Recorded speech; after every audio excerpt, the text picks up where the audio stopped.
নমস্কাৰ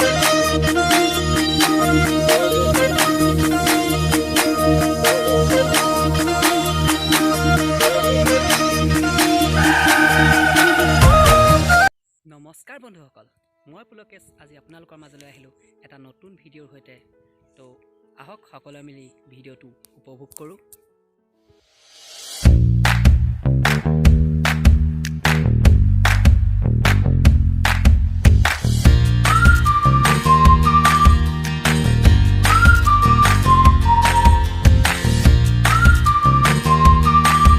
বন্ধুসকল, পোনপ্ৰথমে মই আপোনালোকক মোৰ পৰিচয়টো দি ল'ব বিচাৰিছোঁ।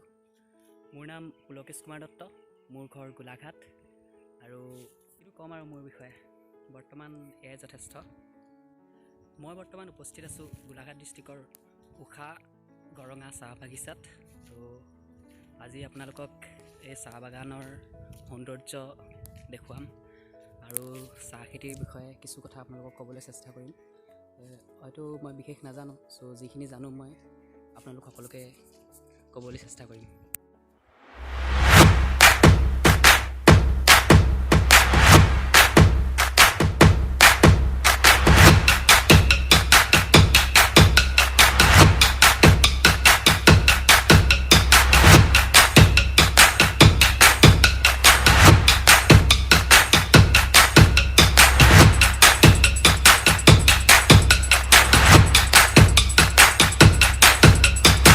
বন্ধুসকল, আপোনালোক সকলোৱে জানে যে অসমখন কিহৰ বাবে বিখ্যাত হয়।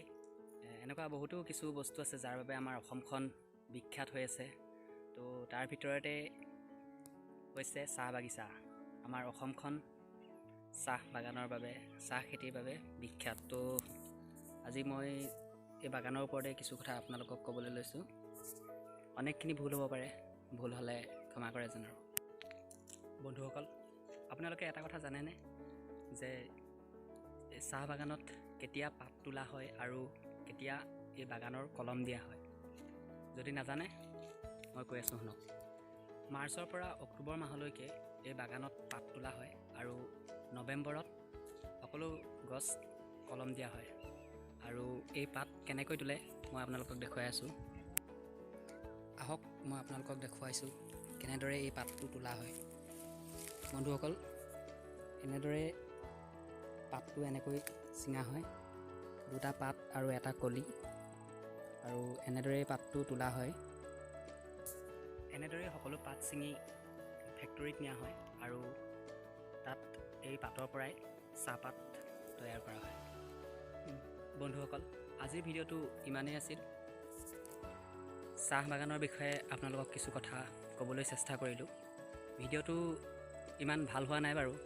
তো যদিও ভিডিঅ'টো মোৰ ভাল লাগিলে তেনেহ'লে প্লিজ লাইক, শ্বেয়াৰ, ছাবস্ক্ৰাইব আৰু কি কৰিব লাগে জানেই নহয়, আৰু কৰি দিব। আৰু আহক শেষত আমি চাহ বাগানৰ সৌন্দৰ্য উপভোগ কৰোঁ।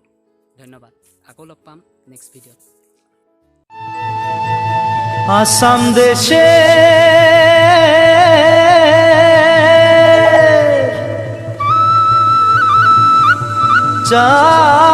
চাইকে বাগানে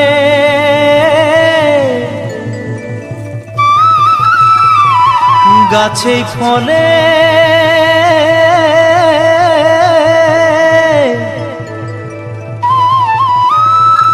সোনার পারে।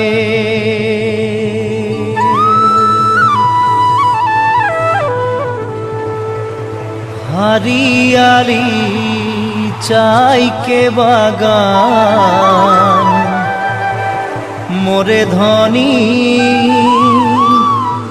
केने जाबो छाड़े आसा।